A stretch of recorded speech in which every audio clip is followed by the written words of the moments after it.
Hi, this is Lisa Knight, and I am posting this video to go over the solutions to homework 3. In number 1, you're asked to draw and label a vector diagram for a 50 kilogram box sitting on a frictionless surface with a 500 Newton force that's applied to it horizontally.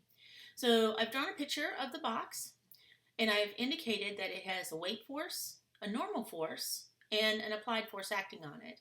And I wanted you to draw it on the dot below. And so you want to draw the weight force and the normal force acting equal and opposite to each other in the y direction. They should be roughly the same size, and you should label them. And then FA should be horizontal, so it's perpendicular to those, and it should be acting either to the left or right. I don't really care, but it needs to be labeled. And your vectors should be arrows. To calculate the weight, you're just going to use F equals mg, and you should get 490 newtons.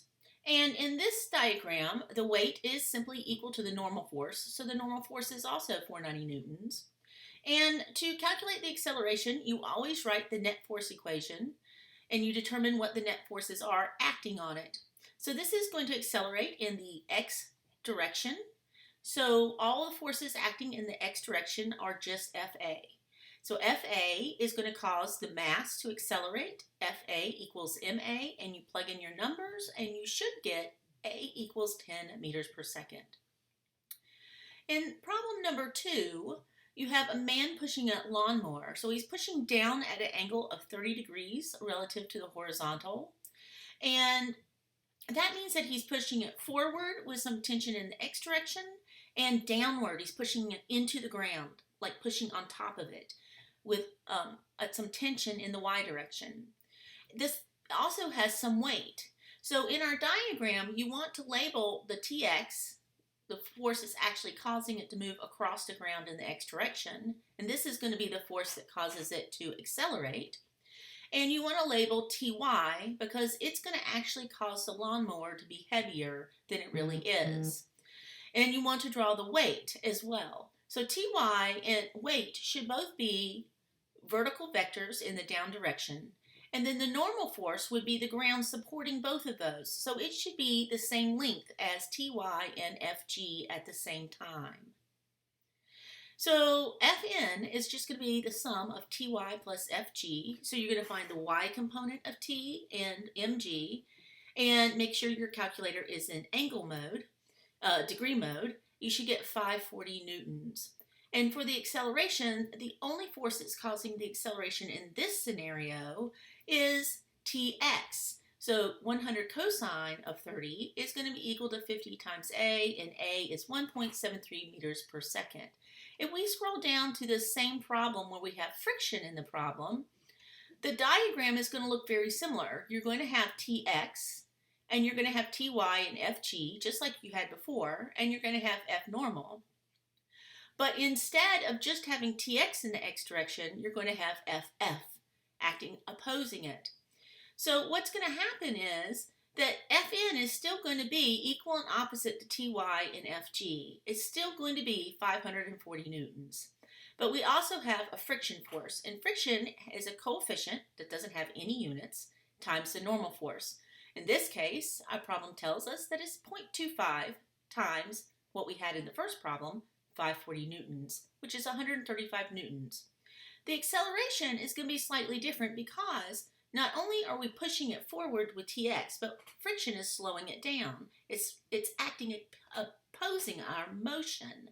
So 100 cosine 30 times 0.25, and I should correct this, 100 cosine 30 times 0.25 is not going to be negative 48. It's going to be 87 times 0.25, and a fourth of 87 would roughly be 22, so about 21.9. So this number here should be 21.9 minus 135.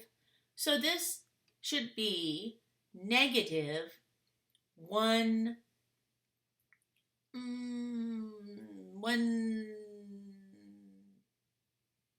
whatever, whatever that turns out to be. But it's going to be a negative number, and that negative number is going to be indicating that the object is slowing down because the net force is in the opposite direction. You're moving forward, you're trying to make it move forward, but something is slowing you down. So if we return back up to number 3, this isn't a problem where you have something hanging.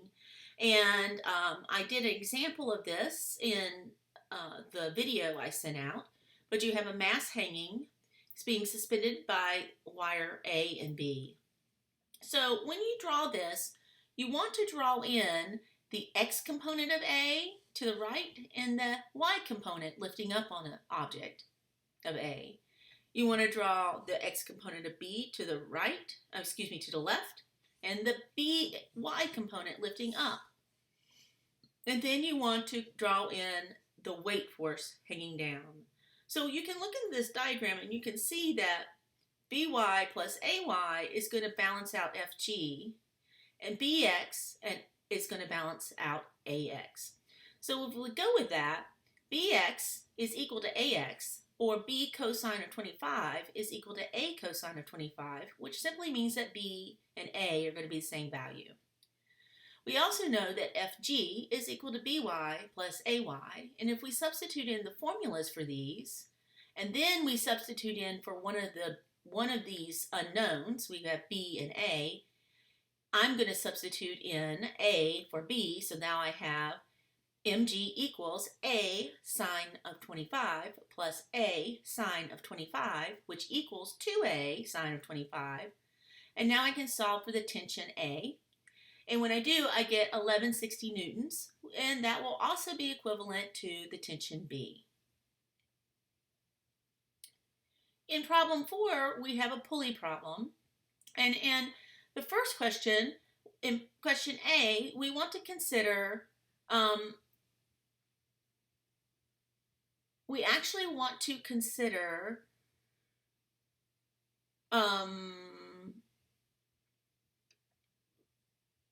we want to consider the mass on the table only, okay? Just the mass on the table. So if you think of the mass on the table, it's sitting there, it's got weight, and it's got normal force. They cancel each other out, so they're not really affecting its motion. The only thing that's pulling it is the tension.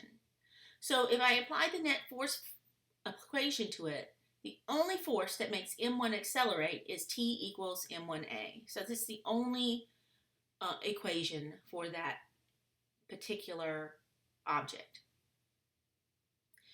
In B, we want to look at just the hanging mass. So now we look at that mass. So one rule about these pulley problems is that the direction of motion is always positive. That way, as it rotates around, when it's moving to the right and when it's moving down, the acceleration is always got the same sign. And we want that to be in the positive direction. So that means that anything that's pointing down in this case, because we know that mass 2 is going to fall down, is going to be positive. So that means any vectors are going to be positive vectors that are pointing down. And any vectors that are up vectors are going to be pointing up. The only two forces that are acting on mass 2 are the weight pulling it down and the tension that's pulling up on it of the strain. The net force for just this mass would be the weight minus the tension, because the tension is actually slowing it down in this process. So M2A equals M2G minus T. Those are our two equations. And then finally, we want to know the net force equation for the total mass system. So what we're going to do is we're going to imagine that we're going to put a bubble around mass 1 and mass 2, and everything inside this bubble is just one big fat mass. It's 20 kilograms plus 50 kilograms, 70 kilograms. That means that these strings are canceling each other. The tension in them are actually canceling each other out, and they're not even considered. They're inside the system. They're not external forces. Newton's second law says that the net external force causes the mass to accelerate. So these tensions aren't even going to be in our equation. The only force that's on the total mass is just the weight of mass 2. So you should only have the weight of mass 2 pulling down on that object. So the net force on the total mass that makes it accelerate would be the weight of mass 2. So m2g equals m1 plus m2a. So if I want to find the acceleration, I've got 3 different equations. The easiest one for me to use would be the total mass equation because I don't need to know anything but the masses and gravity. So if I use that equation, I get an acceleration of 7 meters per second squared.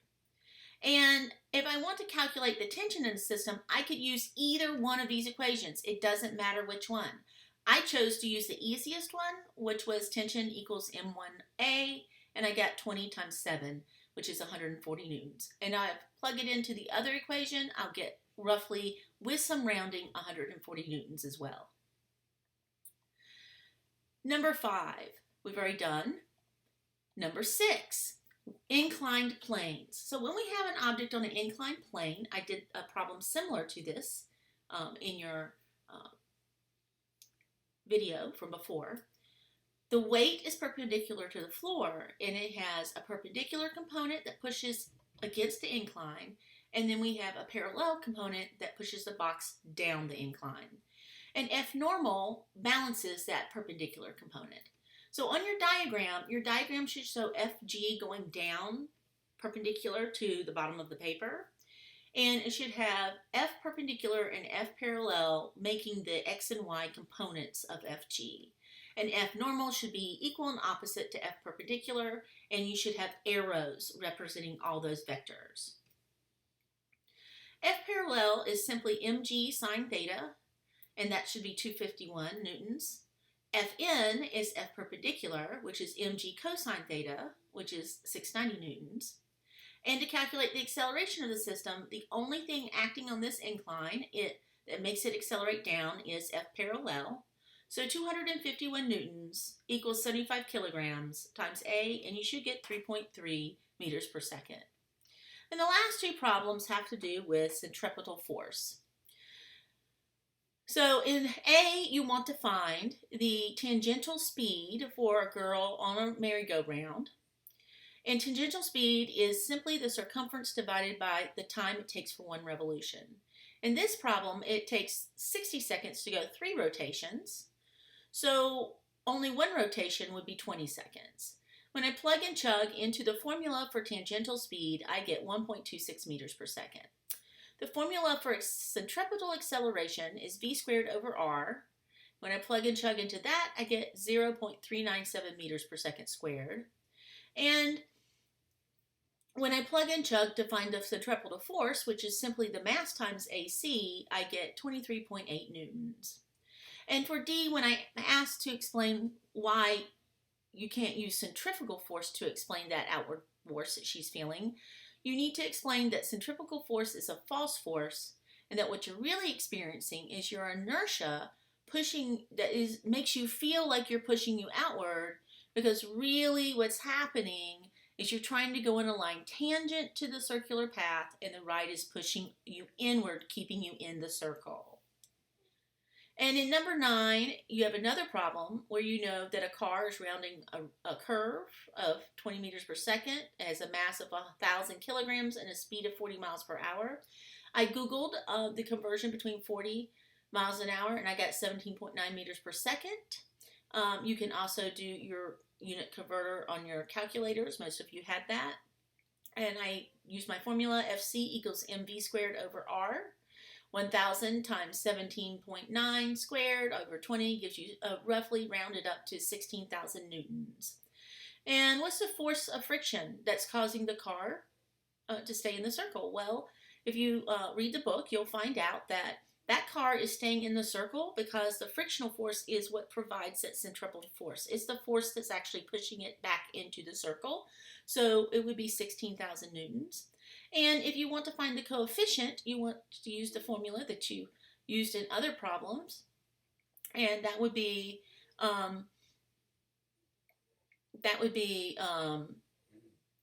16,000 newtons divided by 9,800 newtons, which is 1.63.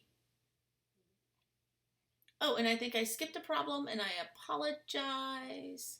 It's number 6. 50 newtons is required to start a 10 kilogram box moving, and a force of 10 newtons is required to keep it moving. And it wants to know the value of static friction. Well, you have to overcome static friction to get it moving. So 50 newtons would be the static friction. And the formula for friction is F equals mu Fn. So if you want to find the coefficient of static friction, you're looking for that mu number that has no units. So you want to simply take the 50 newtons and divide it by the normal force, which in this case, for a box on the floor, is just the weight. So that would be 0.51, and there's no units to it. And then for kinetic friction, the friction value would be 10, because that's the minimum value you need to keep it moving at a constant speed. So you have to overcome kinetic friction to keep it moving at a constant speed. And what is the coefficient of kinetic friction? It should be 0.1. If you have any questions, please email me.